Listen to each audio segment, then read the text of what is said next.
Hello बच्चों, आज हम फिजिक्स के न्यूमेरिकल सॉल्व करेंगे। पहला न्यूमेरिकल है 4 कूलाम तथा 1 कूलाम के दो धन बिंदु आवेश परस्पर 3 मीटर की दूरी पर स्थित है। 1 कूलाम के तीसरे धनावेश को दोनों आवेशों को मिलाने वाली रेखा पर कहाँ रखा जाए कि वह अप्रभावित रहे। देखिए, पहला आवेश है 4 कूलाम और दूसरा आवेश है 1 कूलाम। ये दोनों एक दूसरे से 3 मीटर की दूरी पर स्थित है। अब एक तीसरा धनावेश है 1 कूलाम। इसको दोनों आवेशों को मिलाने वाली रेखा पर कहाँ रखा जाए कि वह अप्रभावित रहे या असंतुलित रहे। तो मैंने माना यह आवेश है 1 कूलाम, इधर से x दूरी पर रखेंगे।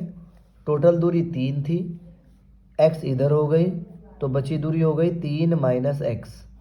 तो इस 1 कूलाम आवेश को इधर से x दूरी पर रखा और इस इधर से 3 माइनस x दूरी पर रख दिया।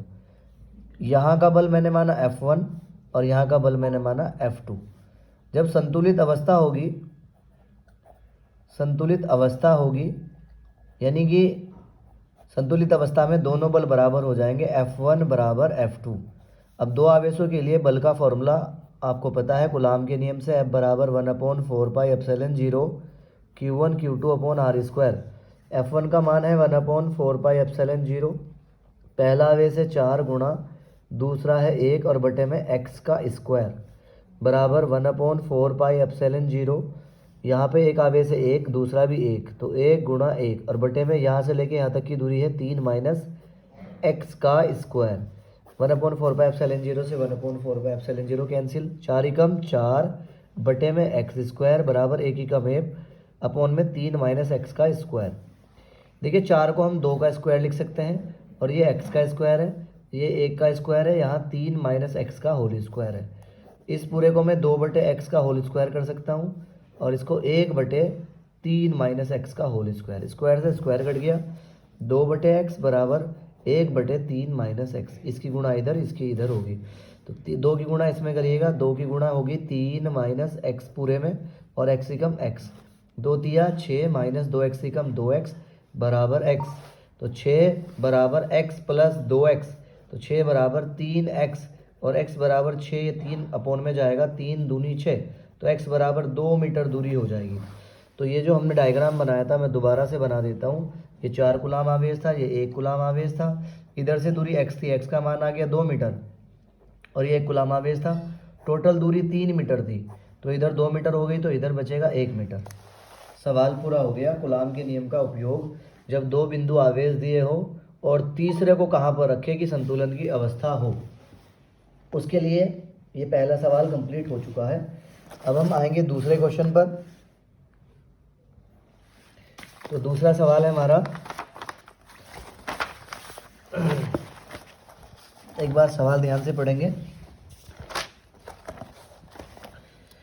4 गुणा 10 की पावर -9 कूलाम मीटर द्विध्रुव आघूर्ण वाले वैद्युत द्विध्रुव 5 गुणा 10 की पावर 4 न्यूटन पर कूलाम परिणाम के किसी एक समान विद्युत क्षेत्र की दिशा से 30 डिग्री पर संरेखित है।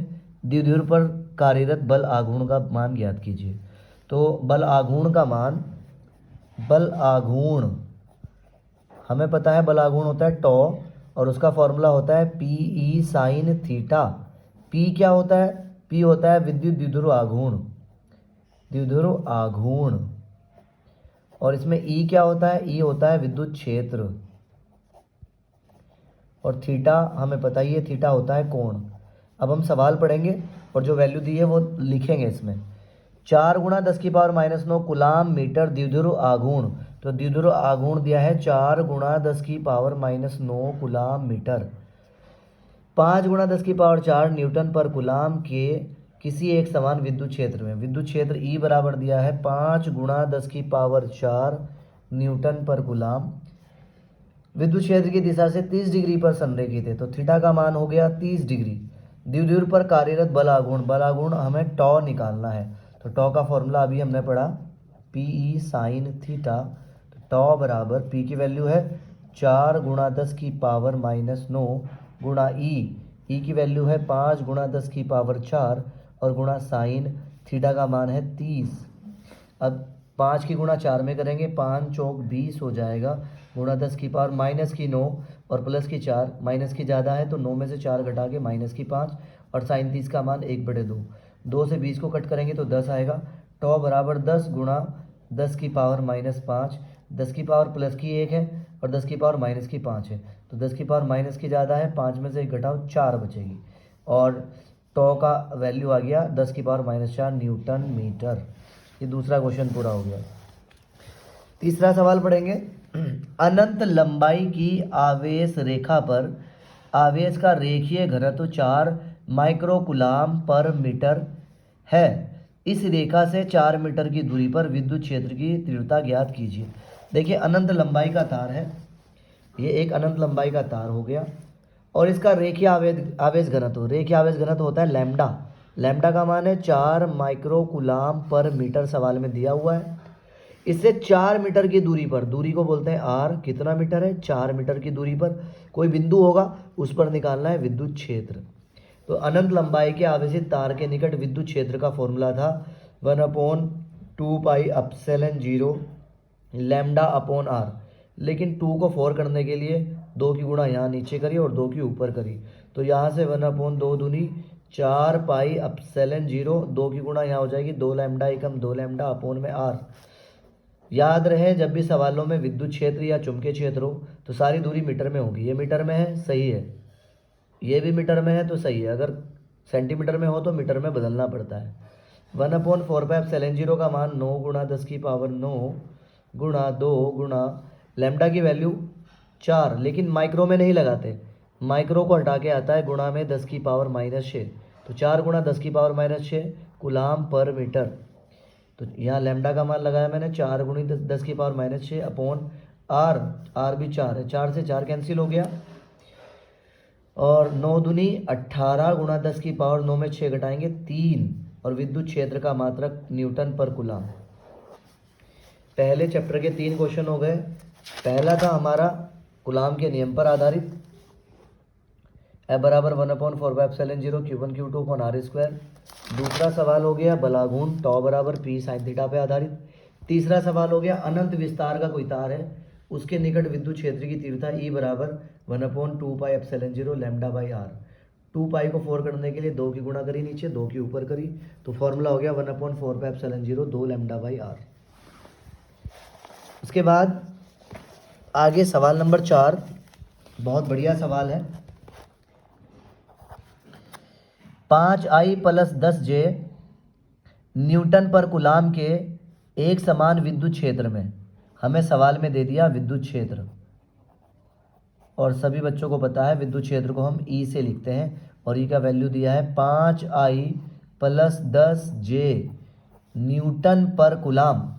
विद्युत क्षेत्र में 0.4 J कैप मीटर स्क्वायर क्षेत्रफल का, क्षेत्रफल सवाल में दिया हुआ है, क्षेत्रफल A बराबर 0.4 J मीटर स्क्वायर का एक पृष्ठ रखा है, पृष्ठ से निर्गत विद्युत फ्लक्स की गणना कीजिए। सवाल में निकालना है विद्युत फ्लक्स। बहुत बढ़िया सवाल है विद्युत फ्लक्स का। तो विद्युत फ्लक्स का पहले फॉर्मूला पता होना चाहिए। फाई बराबर विद्युत फ्लक्स का फॉर्मूला EA, ये जो I और J की फॉर्म में दिया होता है तो यानी सदिश रूप में सवाल दिया हुआ है।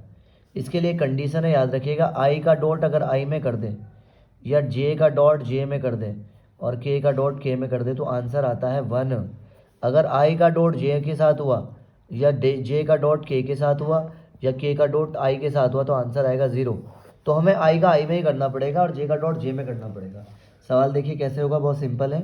E की वैल्यू है 5I + 10J डॉट A की वैल्यू है 0.4 J, तो J वाला J वाले के साथ रखेंगे, I वाला बिल्कुल नहीं लेंगे, तो 10 की गुणा 0.4 में और साथ में कौन है J डॉट J, पॉइंट हटाएंगे नीचे आएगा 10, 0 से 0 कट गई, 4 J इंटू J का मान होता है 1, तो फाई का मान आ गया 4 और फाई की यूनिट होगी विद्युत क्षेत्र की होती है न्यूटन पर कुलाम और एरिया की होती है मीटर स्क्वायर, तो 4 न्यूटन मीटर स्क्वायर पर कुलाम आ गया इसका आंसर। तो विद्युत फ्लक्स का एक सवाल हो गया। उसके बाद दूसरे चैप्टर में आते हैं।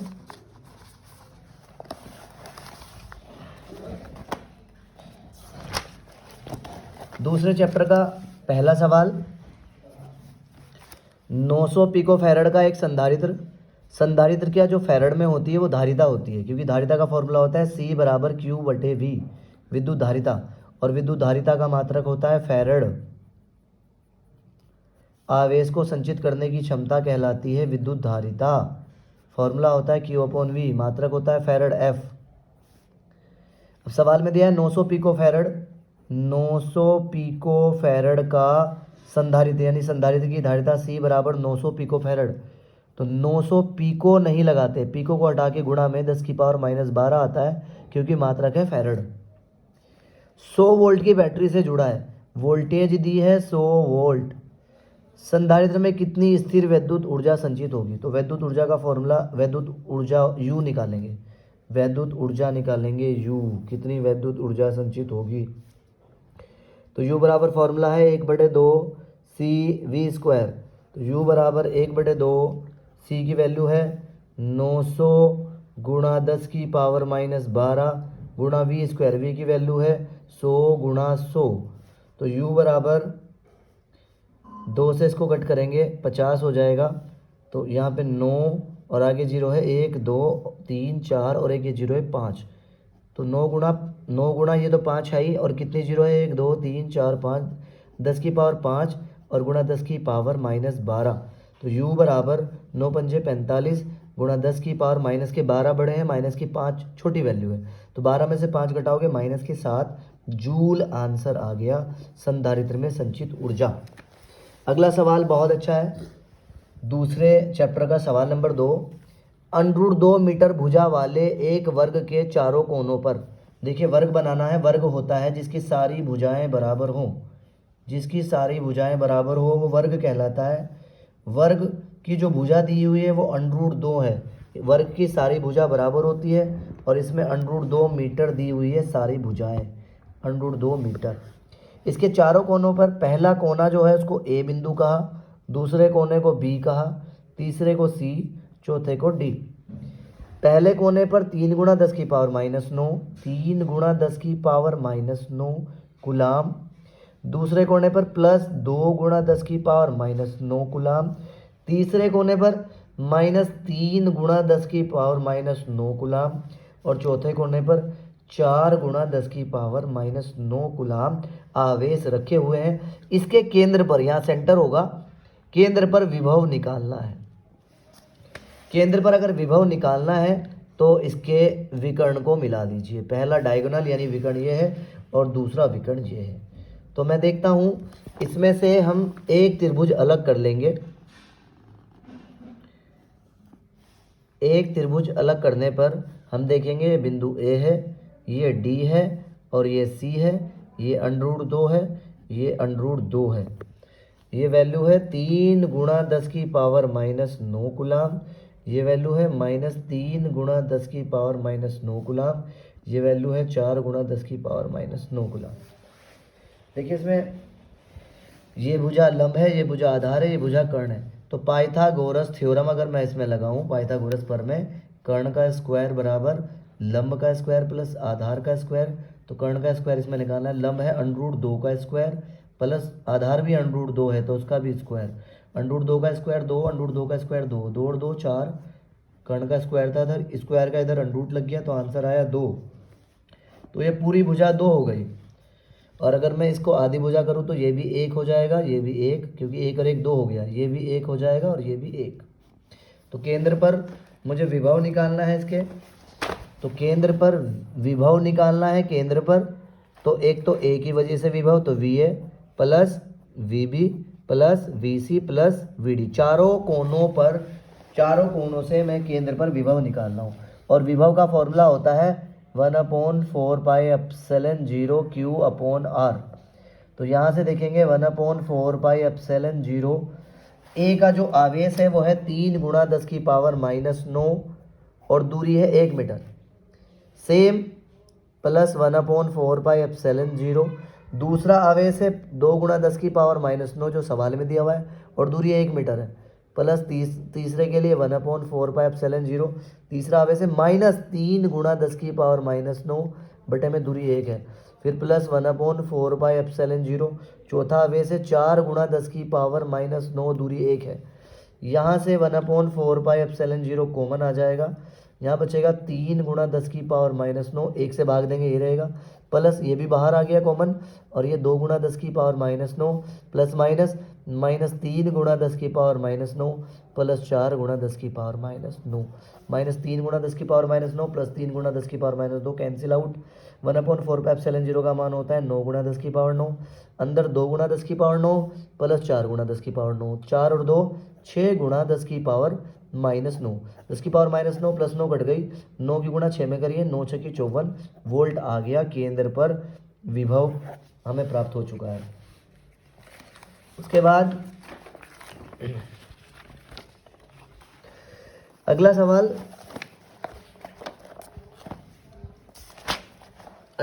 है संधारित्र के, सही दिख रहा है, संधारित्र के नेटवर्क में बिंदु ए और बी के बीच तुल्य धारिता ज्ञात कीजिए।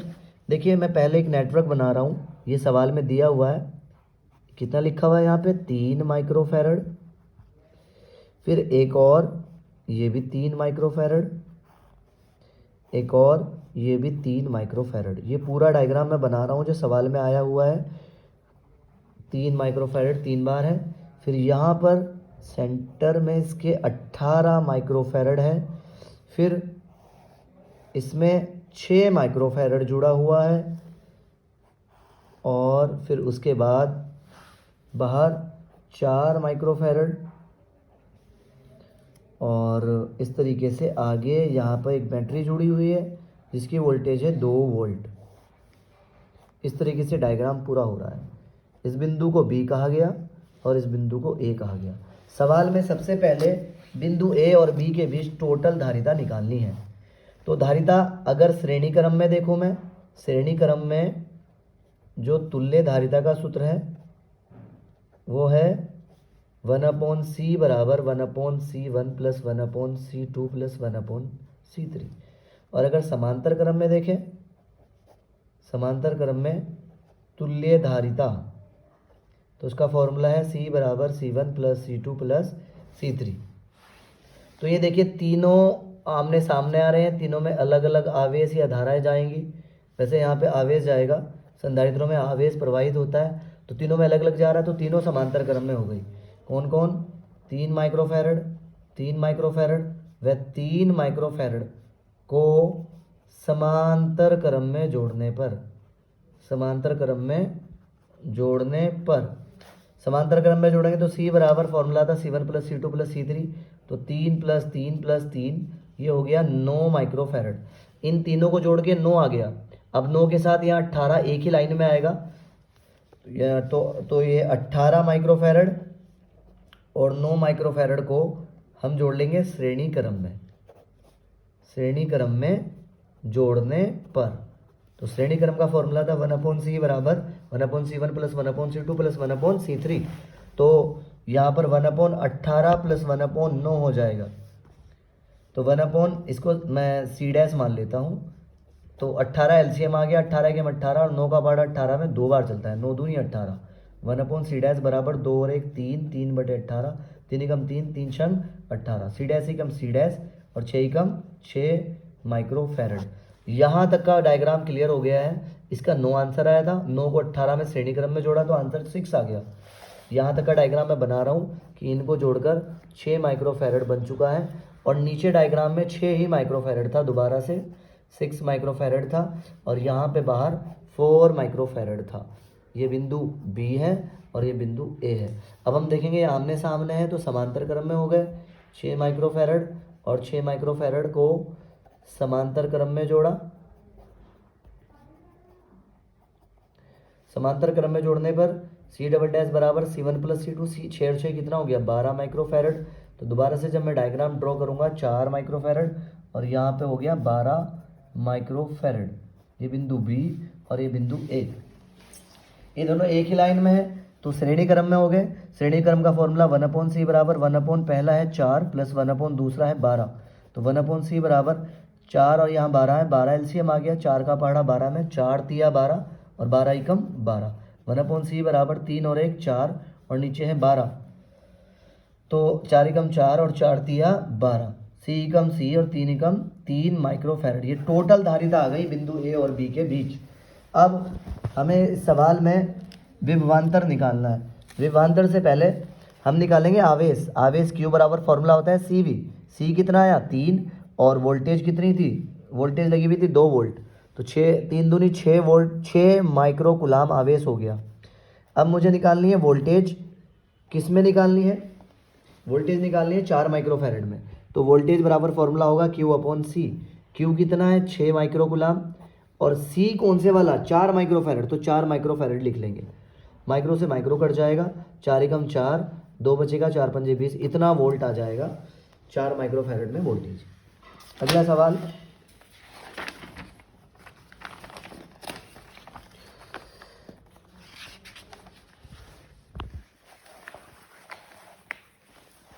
ये किरचॉफ के नियम पर आधारित है। इस चित्र में नामांकित चित्र में धारा आई का मान ज्ञात कीजिए। इसके अंदर धारा आई कौन सी है, ये वाली धारा निकालनी है। देखो बहुत आराम से करेंगे। सबसे पहले इधर से एक धारा आई, एक इधर से आई, एक इधर से आई, बिंदु ए पर गई और ए से एक धारा जा रही है I1।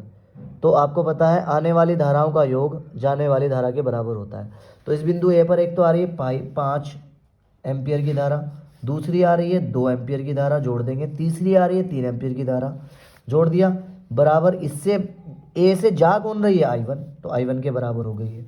तो I1 बराबर 5 और 2 7 और 3 10 एम्पियर की धारा I1 यहाँ से निकली। अब बिंदु बी पे आइए, आने वाली धारा I1 है और यहाँ से जा रही है 2 और कौन जा रही है I2। तो बिंदु बी पर अगर मैं देखूँ तो आने वाली है I1 बराबर जाने वाली कौन है 2 एम्पियर और I2, तो 2 प्लस I2, तो I1 की वैल्यू कितनी है 10 बराबर 2 प्लस I2, तो 10 प्लस का 2 इधर आके माइनस का 2 बराबर I2, तो I2 बराबर 8 एम्पियर हो गया। ये 8 एम्पियर हो गया यहाँ पे। अब 8 एम्पियर आगे जा रहा है, किस पर जा रहा है बिंदु सी पर, बिंदु सी पर इधर से 8 गया, आने वाली कौन है I2 और बिंदु सी से जा कौन रहा है 6 जा रहा है एक तो, प्लस और बिंदु सी से कौन जा रहा है I जा रहा है। I2 का मान ऊपर निकाला हमने 8 बराबर 6 प्लस I, तो 8 प्लस का 6 इधर आके माइनस का 6 बराबर I, तो I बराबर 8 में 6 घटाओ 2 एम्पियर, तो 2 एम्पियर इसमें धारा आ गई। उसके बाद हमारा लेसन नंबर 3 चल रहा है, इसके न्यूमेरिकल हैं। एक सेल, देखिए पहले सेल को समझना होगा हमें, सेल क्या होती है। सेल में एक धन सिरा होता है और एक ऋण सिरा होता है, और सेल के अंदर सेल में एनोड और कैथोड होता है। इसके अंदर जो घोल भरा होता है, तो घोल ना धारा के रास्ते में रुकावट पैदा करता है, तो उसका एक प्रतिरोध होता है जिसे स्मॉल आर कहते हैं। स्मॉल आर का मतलब हो गया सेल का आंतरिक प्रतिरोध, सेल का आंतरिक प्रतिरोध। और सेल की जो विद्युत वाहक बल है वो कैपिटल ई होता है, बाहर की जो विभवांतर है वो वी है, तो यहाँ से वी बराबर एक फॉर्मूला आएगा ई, अगर इसमें धारा आई जा रही हो, इधर से आई धारा जा रही हो, तो ई माइनस आई आर, तो वी बराबर एक फॉर्मूला याद रखेंगे E minus I R. We है टर्मिनल विभवांतर, यानी कि बाहरी सिरों के बीच जो विभवांतर वी होगा वो ई माइनस आई आर होगा। अब इसके अकॉर्डिंग एक सवाल समझेंगे। एक सेल में 0.5 एम्पियर धारा लेने पर उसका विभवांतर 1.8 हो जाता है, 1.8 वोल्ट है, और 1 एम्पियर धारा लेने पर विभवांतर 1.6 वोल्ट है। सेल का आंतरिक प्रतिरोध यानी स्मॉल आर और विद्युत वाहक बल ज्ञात करना है। देखिए इसको समझेंगे, बहुत आसान है। एक सेल में 0.5 एम्पियर धारा लेने पर उसका विभवांतर 1.8 वोल्ट। देखिए विभवांतर बराबर विद्युत वाहक बल माइनस धारा गुणा में स्मॉल आर, तो शुरू में विभवांतर हो गया 1.8, विद्युत वाहक बल कुछ नहीं बताया, माइनस धारा दी गई 0.5 और प्रतिरोध आपको बताइए स्मॉल आर। ये एक बात दी हुई है सवाल में। दूसरी बात कही 1 एम्पियर धारा देने पर, तो धारा का मान हो गया 1 और विभवांतर हो गया 1.6 हो जाता है, विद्युत वाहक बल नहीं दिया, माइनस आंतरिक प्रतिरोध आ रही है, दूसरी बात दी। तो जब मैं इन दोनों को पहले सही करके लिख लेता हूँ, 1.8 बराबर ई माइनस 0.5 आर, ये पहली बात है। और ये 1.6 बराबर E minus are Ekam are, ये 1 आर कह लीजिए। इसको सोल्व करेंगे, प्लस का माइनस हो जाएगा, प्लस का माइनस, माइनस का प्लस। 8 में से 6 घटाओ 2, 1 में से 1 घटाओ 0, तो 0.2 हो गया। और माइनस ही प्लस ही कैंसिल हो गया, बराबर प्लस का 1 आर है और माइनस का 0.5 आर है। तो 1 में से आधा घटाओ तो 0.5 आर आ गया। तो आर बराबर यहाँ से, सॉरी आर को सही बना लेंगे, तो आर बराबर ये गुणा में है तो भाग में जाएगा, 0.2 के भाग में कौन गया 0.5, पॉइंट से पॉइंट हट गया, तो आंसर आ गया 2/5 ओम। आंतरिक प्रतिरोध सेल का आ गया 2/5 ओम। जब ये 2/5 ओम आ गया, मुझे ई निकालना है, तो समीकरण 1 से निकाल दो या 2 से। तो इक्वेशन मैं 2 से निकाल रहा हूँ।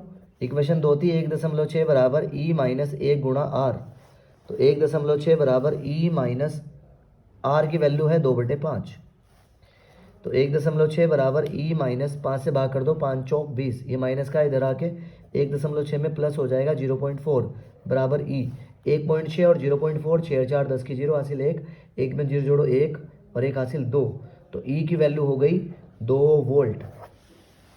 इस तरीके से सवाल क्लियर हो गया सेल के आंतरिक प्रतिरोध का। उसके बाद इसका नेक्स्ट क्वेश्चन है किरचॉफ के नियम पर आधारित। किरचॉफ के नियम पर आधारित सवाल देखिएगा। दिए गए परिपथ में प्रत्येक प्रतिरोध में धारा का मान ज्ञात कीजिए।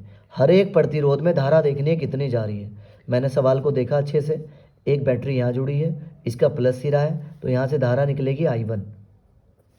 एक बैटरी यहाँ जुड़ी है, इसे धारा मान लेते हैं I2। और कोई बैटरी है नहीं सवाल में, तो इधर से I2 चलेगी, इधर से I1 चलेगी, तो इसके अंदर आएगी I1 प्लस I2, एक लूप बन जाएगा। ये पहला लूप बन जाएगा, इसमें इधर को दूसरा लूप बन जाएगा। तो लूप जो पहला लूप है इसमें KVL लगा दो, किरचॉफ का वोल्टेज का नियम क्या होता है, सिग्मा वोल्टेज बराबर सिग्मा धारा गुणा प्रतिरोध। तो इसके अंदर पहले लूप में केवल एक ही बैटरी जुड़ी है, यानी कि वोल्टेज 3 वोल्ट है, बस इसमें 3 वोल्ट है। और पहले धारा कौन सी जा रही है, I1। I1 किस में जा रही है, 4 में, तो I1 गुणा 4 प्लस धारा कौन सी है, I1 प्लस I2, और किस में जा रही है, 5 में। तो 3 बराबर 4 I1 एकम 4 I1 प्लस 5 I1 एकम 5 I1 प्लस 5 I2 एकम 5 I2। तो 3 बराबर 4 और 5 9 I1 प्लस 5 I2, ये एक बात हो गई। अब लूप सेकंड की बात करेंगे हम। लूप सेकंड में KVL लगाएंगे दूसरे लूप में। तो यहाँ पे वोल्टेज है 1, पहले वही सिग्मा वी यानी वोल्टेज 1 वोल्ट है इसमें पूरे में। धारा कौन सी है, I2। I2 किस में जा रही है, 2 ओम में, तो I2 गुणा प्रतिरोध हो गया 2 ओम प्लस यहाँ पे धारा है 1 plus I2, I1 plus I2, ये किस में जा रही है, 5 ओम में। तो I बराबर 2 I2 एकम 2 I2 plus 5 I1 plus 5 I2। तो I बराबर 5 I1 तो है ही इसमें, ये 2 I2 और 5 I2 हो गया प्लस का 7 I2, ये दूसरी इक्वेशन है। अब इन दोनों इक्वेशन को विलोपन विधि से सोल्व कर लीजिए। यहाँ देख रहा हूँ मैं 7 I2 है या 5 I2 है, ये 9 I1 है, ये 5 I1 है, कोई भी एक जैसा नहीं हो रहा। लेकिन 5 I2 में अगर मैं 7 की गुणा कर दूँ और 7 I2 में मैं 5 की गुणा कर दूँ, तो पूरे में 7 की गुणा करिए, 7 तिया 21 बराबर 7 नम 63 I1 प्लस 7 पंजे 35 I2, ये एक इक्वेशन है। दूसरी 5 एकम 5 बराबर 5 पंजे 25 I1 प्लस 5 सत्ते 35 I2, ये दूसरी इक्वेशन है। अब इसको विलोपन विधि से सोल्व करेंगे। माइनस करने पर 35 I2 से 35 I2 कैंसिल हो गया। अब 21 में से 5 घटाएंगे 16 और 63, इकाई ढाई इधर ली, 13 में से 5 घटाओ 8, 5 में से 2 घटाओ 3, ये I1 हो गया। तो I1 का मान 16, ये 38 गुणा में है तो भाग में चला जाएगा, 16/38 एम्पियर। इस I1 का मान आप इक्वेशन फर्स्ट में रख दीजिए, I2 का मान आ जाएगा सी। इस तरीके से सवाल सोल्व हो गया। उसके बाद नेक्स्ट सवाल देखते हैं।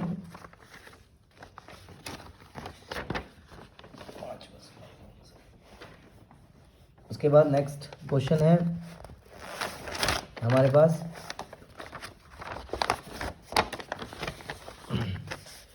चित्र में प्रदर्शित 10 ओम के प्रतिरोध में धारा शून्य हो। ये जो 10 ओम है इसमें धारा नहीं है, यानी कि धारा का मान इसमें 0 है। तो ज्ञात कीजिए प्रतिरोध x का मान। x कहाँ पे है? ये रहा x का मान। ऐसा लग रहा है जैसे व्हीटस्टोन सेतु हो।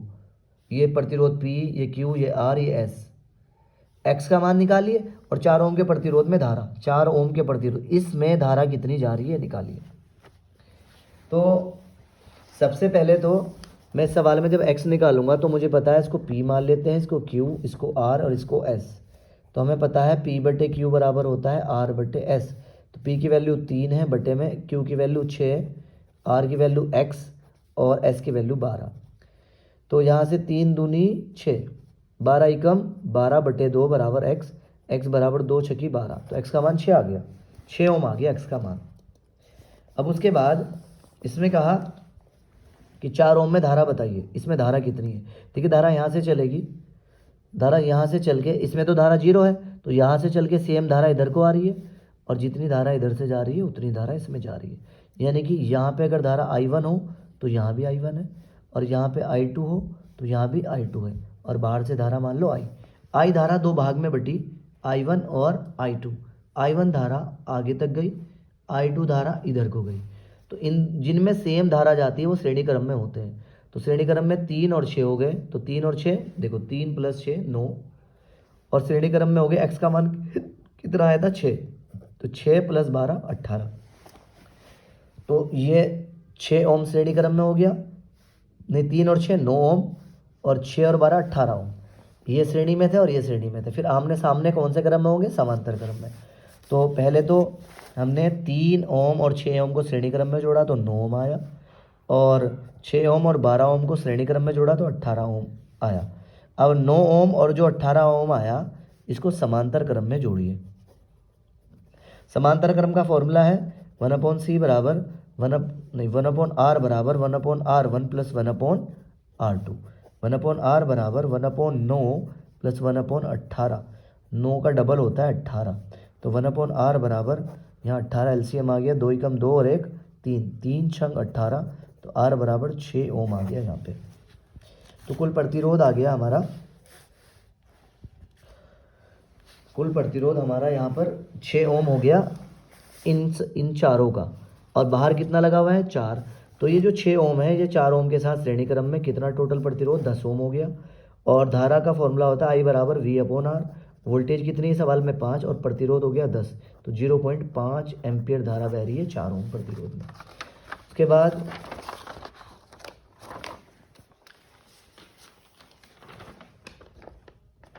लेसन नंबर 4 से एक वृत्ताकार कुंडली का व्यास, एक वृत्ताकार कुंडली मान लेते हैं। इसका व्यास पूरा ये जो होता है ये व्यास है, कितना दिया है? 0.2 मीटर। इसमें तार के 1000 फेरे हैं, इस कुंडली में तार के 1000 फेरे हैं। फेरों की संख्या को बोलते हैं n बराबर है 1000। इसमें 1 एम्पियर की धारा प्रवाहित की जाती है। कुंडली में जो धारा जा रही है वो 1 एम्पियर की धारा, I बराबर 1 एम्पियर है। कुंडली के केंद्र पर चुंबकीय क्षेत्र निकालना है, ये केंद्र है और केंद्र पर क्या निकालना है? चुंबकीय क्षेत्र। तो कुंडली के केंद्र पर चुंबकीय क्षेत्र का फॉर्मूला है μ0 Ni/2R, ये फॉर्मूला होता है। तो यहाँ पर ये व्यास है पूरा, आधी त्रिज्या होगी, तो त्रिज्या बराबर 0.2 का आधा, तो त्रिज्या बराबर 0.1 मीटर। तो μ0 का फॉर्मूला होता है 4 पाई गुणा 10 की पावर -7 गुणा फेरों की संख्या है 1000 गुणा धारा कितनी है? इसमें धारा है 1 एम्पियर और अपोन में 2 गुणा दूरी आई है 0.1। इसका पॉइंट हटाएंगे तो एक 0 ऊपर आ जाएगा। 2 दूनी 4, तो ये 2 है, पाई 7 में गुणा 10 की पावर -7 और गुणा 1 2 3 4, तो 10 की पावर +4। तो 2 पाई गुणा 10 की पावर -3, ये आ गया है चुंबकीय क्षेत्र केंद्र पर इतना टेस्ला। 2 पाई गुणा 10 की पावर -3। ज़्यादा करो तो पाई का मान लगा सकते हैं, इतना भी छोड़ सकते हैं। ये वृत्ताकार धारावाही कुंडली के केंद्र पर चुंबकीय क्षेत्र निकालना आ गया। उसके बाद 2 सवाल और हैं इसके ऊपर। 2 समांतर तारों में, देखो 2 समांतर तार हैं, ये देखिए, एक पहला समांतर तार, ये दूसरा समांतर तार। 2 समांतर तारों में जो एक दूसरे से 0.06 मीटर की दूरी पर रखे हैं। ये दोनों तारों के बीच की दूरी है 0.06 मीटर। दूरी पर रखें, एक समान धारा एक ही दिशा में बह रही है, दोनों में धारा एक दिशा में बह रही है, I1 भी और I2 भी, दोनों एक ही दिशा में बह रही है। फिर कह रहा है कि दोनों के मध्य प्रति मीटर लंबाई पर लगने वाला बल जो है, जो लग रहा है वो 3 गुणा 10⁻³ न्यूटन है प्रति मीटर लंबाई पर। किसी एक तार में बहने वाली धारा का मान निकाले। धारा का मान निकालना है, या तो I1 या फिर I2।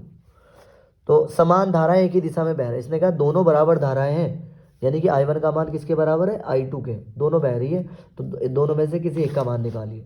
तो आपको फॉर्मूला पढ़ाया गया था, दो समांतर सीधे धारावाही तारों के बीच बल का फॉर्मूला F/L बराबर μ0/2 I1 I2 बटे R।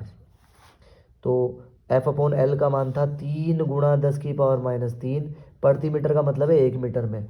μ0 का मान याद रखेंगे 4 पाई गुणा 10⁻⁷ बटे में है 2 पाई, और धाराओं के मान बराबर थे। I1 I2 की जगह भी I1 ही लिख दीजिए, और बीच की दूरी थी 0.06, पाई से पाई कट गया, 2 दूनी 4, तो ये 3 गुणा 10⁻³ बराबर 2 गुणा 10⁻⁷, I1 हो जाएगा I1 का स्क्वायर, और अपोन में है 0.06। इसको इधर ले आइए, तो 3 गुणा 10⁻³ गुणा 0.06 बराबर 2 गुणा 10⁻⁷ गुणा I1 का स्क्वायर। तो ये गुणा में इसको भाग में लाइए, तो 3 गुणा 0.06 गुणा 10⁻³ और बटे में आ जाएगा 2 गुणा 10⁻⁷ बराबर I1 का स्क्वायर। अब यहाँ से जब पॉइंट हटेगी तो 2 जीरो आ जाएंगी, और 2 तिया होते हैं 6, 3 तिया 9 गुणा 10⁻³ 10⁻2 7 -7 में से 2 घटाओ -5 बराबर I1 का स्क्वायर। 9 गुणा 10⁻³ गुणा 10⁻+5 बराबर I1 का स्क्वायर। तो 9 गुणा 10⁻5 में से 3 घटाओ 2 बराबर I1 का स्क्वायर। I1 बराबर स्क्वायर का लगेगा √, 9 गुणा 10⁻² का मतलब 100, 9 का बाहर आएगा 3, और 100 में 2 जीरो है तो 10 आ जाएगा बाहर, यानी 1 0, 3.30 एम्पियर धारा प्रवाहित हो रही है इन चालक तारों में। इस चैप्टर का एक और सवाल, एक लंबे सीधे तार में 10 एम्पियर की धारा बह रही है। एक लंबा सीधा तार, एक तार है और इसके अंदर धारा बह रही है 10 एम्पियर। तार से 40 सेंटीमीटर की दूरी पर, तार से दूरी R बराबर है 40 सेंटीमीटर। चुंबकीय क्षेत्र की गणना करनी है, यहाँ पर चुंबकीय क्षेत्र निकालना है। एक लंबा सीधा तार है, एक तार है, उसको बोलते हैं ऋजु रेखीय तार, और इसके लिए चुंबकीय क्षेत्र का फॉर्मूला होता है μ0/2 पाई इंटू I/R। ये याद रखेंगे, एक सीधे तार के लिए चुंबकीय क्षेत्र का फॉर्मूला। चुंबकीय क्षेत्र निकालना है, चुंबकीय क्षेत्र B होता है μ0 का मान 4 पाई गुणा 10⁻⁷ बटे में 2 पाई गुणा धारा का मान यहाँ पर 10 है, और अपॉन R का मान 40 सेंटीमीटर है। याद रहे सेंटीमीटर में हम कुछ नहीं लगाते हैं, मीटर में लगाते हैं जब चुंबकीय क्षेत्र और विद्युत क्षेत्र की बात होती है। तो सेंटीमीटर को मीटर में बदलने के लिए 40 में गुणा कर दी 10⁻⁻2 की, तो R की जगह लिखेंगे 40 गुणा 10⁻⁻2, 0 से 0 कैंसिल, पाई से पाई कैंसिल, 2 दूनी 4, तो B बराबर 2 गुणा 10⁻⁷ और ऊपर 10⁻+2, तो B बराबर 2 गुणा 10⁻⁻5 और चुंबकीय क्षेत्र का मात्रक होता है टेस्ला। इस प्रकार ये चैप्टर 4 पूरा। चैप्टर 5 से क्वेश्चन है चुंबकीय क्षेत्र का। एक छोटे क्षण चुंबक का द्विध्रुव आघूर्ण, देखिए क्षण चुंबक होता है जिसमें दोनों चुंबक के ध्रुव हो, एक S और एक N।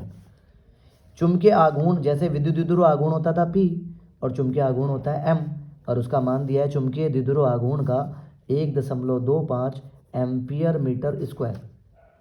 इसकी अक्ष पर चुंबक से 0.5 मीटर की दूरी पर, इसकी अक्ष, ये अक्ष है इसकी, चुंबक के सेंटर से जो है कितनी दूरी पर है, 0.5 मीटर की दूरी पर कोई बिंदु है, उस पर चुंबकीय क्षेत्र निकालना है। अक्षीय स्थिति में चुंबकीय क्षेत्र निकालना है, तो फॉर्मूला जैसे अक्षीय स्थिति में विद्युत क्षेत्र का होता था 1/4 पाई एप्सिलॉन 0, यहाँ पर होता है μ0/4 पाई, और वहाँ होता था 2p/r की 3, यहाँ होगा 2m/r की पावर 3।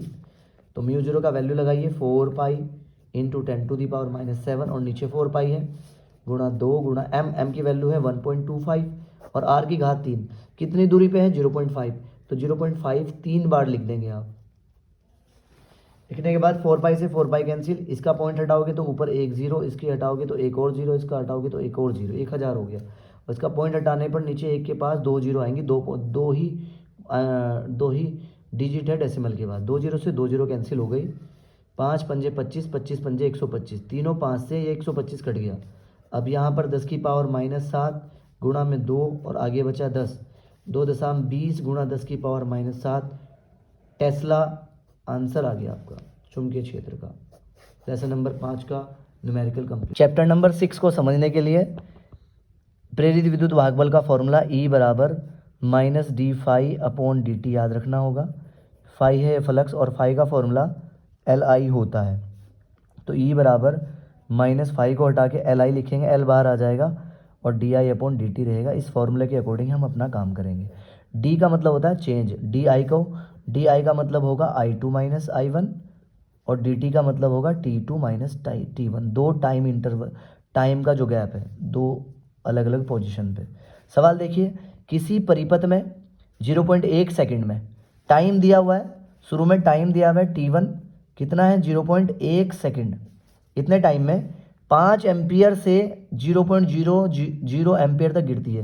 पहले धारा का मान है I1 बराबर 5 एम्पियर और बाद में धारा हो जाती है 0.0 एम्पियर। यदि औसत प्रेरित विद्युत वाहक बल होता है E, वो कितना है 200 वोल्ट। कह रहा है कि इसका स्वप्रेरकत्व ज्ञात कीजिए, स्वप्रेरकत्व होता है L, तो मैंने E बराबर अभी फॉर्मूला बताया -L di/dt। E का मान 200 है बराबर -L निकालना है di, बाद में di का मतलब है I2 - I1, I2 कितना है 0.0 माइनस I1 कितना है 5 और अपॉन में समय तो एक ही दिया है बस 0.1, तो यहाँ से इसको सोल्व करिए, यहाँ 200 था, यहाँ -L है, 0 में से -5 घटाओगे तो माइनस का 5 आएगा और नीचे 0.1 है, तो 200 बराबर minus minus plus 5L upon 0.1, तो 0.1 इधर आएगा 200 की गुणा में 0.1, 5 गुणा में था इसके भाग में जाएगा बराबर L, पॉइंट हटाओगे तो एक जीरो बढ़ेगी, 0 से 0 कट जाएगा, 5 चौक 20, तो L बराबर 4 हेनरी आंसर आ जाएगा इसका। उसके बाद एक और क्वेश्चन है, एक और सवाल है इस चैप्टर से, जब 0.05 सेकंड में टाइम दे दिया है, टाइम है हमारा 0.05 सेकंड, धारा 2 एम्पियर से 4 एम्पियर हो जाती है। पहले धारा का मान था I1 बराबर 2 एम्पियर और बाद में धारा हो गई 4 एम्पियर I2, तो किसी कुंडली में 8 वोल्ट का विद्युत वाहक बल प्रेरित होता है। विद्युत वाहक बल होता है E, कितना वोल्टेज है 8 वोल्ट। कुंडली का स्वप्रेरण गुणांक बताइए, स्वप्रेरण गुणांक होता है L, तो E बराबर फॉर्मूला होता है -L di/dt, तो E का वैल्यू है 8 वोल्ट, -L हमें निकालना है, फाइंड आउट करना है। di का मतलब होता है I2 - I1 और समय कितना है 0.05, तो 8 बराबर -L, I2 कितना है 4 माइनस I1 कितना है 2 अपॉन 0.05, तो 0.05 इधर गुणा में आ जाएगा 8 के, 0.05 बराबर -L, और तो 4 में से 2 घटाओ कितना आएगा 2 आ जाएगा, 4 में से 2 घटा के 2, उसके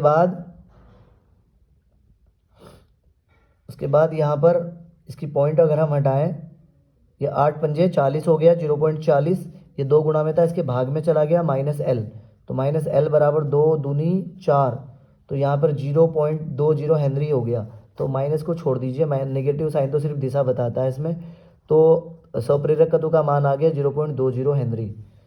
इस तरीके से 6 चैप्टर के भी न्यूमेरिकल कंप्लीट। चैप्टर 7 प्रत्यावर्ती धारा, इसका पहला न्यूमेरिकल देखिए, संलग्न प्रत्यावर्ती धारा परिपथ के लिए ज्ञात कीजिए। ये परिपथ है, इसमें 0.2 हेनरी यानी L दिया हुआ है, 15 ओम प्रतिरोध दिया हुआ है, बाहर AC वोल्टेज दी हुई है V बराबर 10 sin 100t, इसमें प्रतिबाधा ज्ञात करनी है, धारा का शिखर मान ज्ञात करना है, धारा और वोल्टता के बीच कलांतर ज्ञात करना है।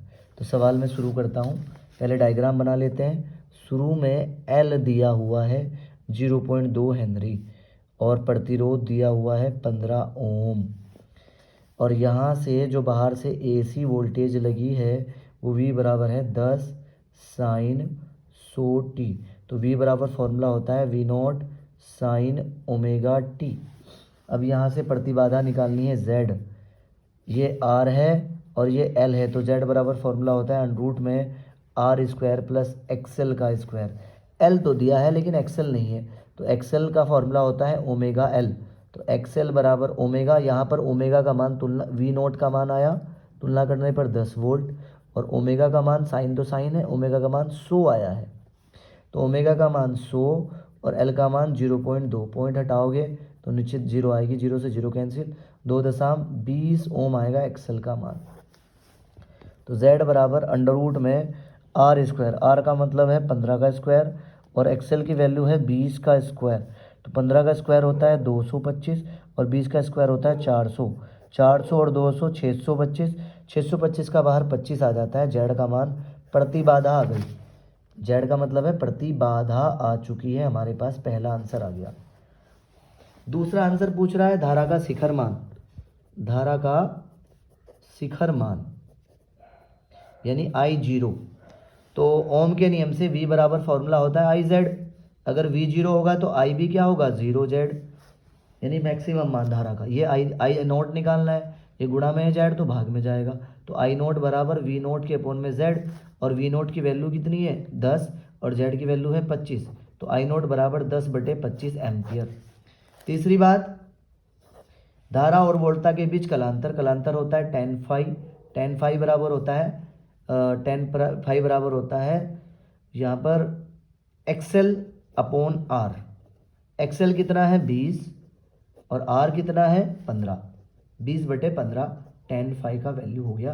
5 से कट रहा है, 5 चौक 20, 5 तिया 15 और phi बराबर tan इनवर्स 4/3, ये आंसर हो गया। इसके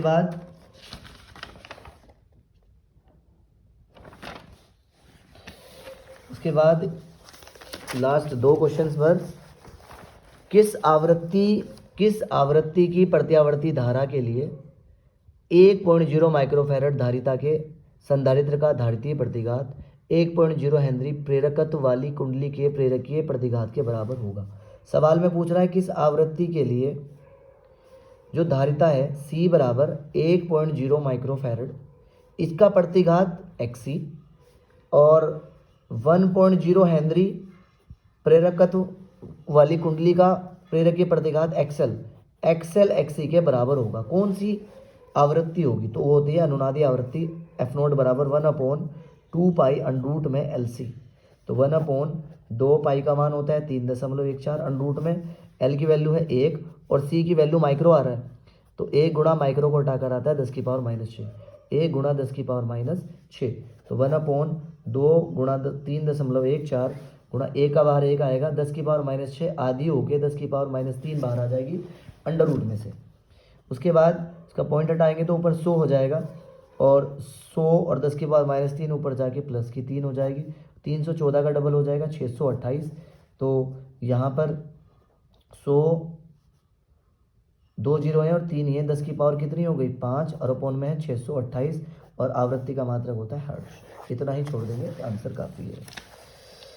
उसके बाद लास्ट क्वेश्चन, एक LCR परिपथ है। LCR परिपथ है यानी कि L भी है जिसमें C भी है और R भी है। ये R है, ये L है, सॉरी ये C है और ये L है। LCR परिपथ में वोल्ट मीटर प्रतिरोध R के सिरों के बीच 80 वोल्ट, जो प्रतिरोध है इसकी जो वोल्टेज है VR ये है 80 वोल्ट। L के सिरों के बीच जो L है इसकी वोल्टेज है 100 वोल्ट, और C के सिरों के बीच वोल्टेज ये VC है 40 वोल्ट। तो परिपथ में आरोपित विद्युत वाहक बल ज्ञात कीजिए। तो पूरे परिपथ में कितना विद्युत वाहक बल बाहर से लगाया होगा वो निकालना है, तो V निकालना है। तो V बराबर फॉर्मूला होगा अंडरूट में VR का स्क्वायर अलग होता है प्लस VL में से VC का स्क्वायर घटा के स्क्वायर कर देते हैं। तो V बराबर अंडररूट VR की वैल्यू 80 का स्क्वायर प्लस VL की वैल्यू 100 माइनस VC की वैल्यू 40 का स्क्वायर। तो V बराबर अंडरूट 80, 8 का स्क्वायर होता है 64, 88 64, इस 0 का डबल 0 हो जाएगा। 100 में से 40 घटाओ 60 का स्क्वायर तो यहाँ पे 6400 और 6 का स्क्वायर होता है 36, एक जीरो का 00, तो ये हो जाएगा 10,000 हो जाएगा। अब यहाँ से V बराबर 4 जीरो की, एक के बाद 4 जीरो है तो 2 जीरो बाहर आ जाएंगी, टोटल 100 वोल्ट इसका आंसर आ गया। इस तरीके से हमारी पहली बुक के न्यूमेरिकल्स पूरे हो गए हैं। उम्मीद करता हूँ सभी बच्चे इनको अच्छे से पढ़ लेंगे, और कोई डाउट रहता है तो फिर दोबारा से मुझे कॉल वॉल करके आप पूछ लीजिएगा। Thank you so much.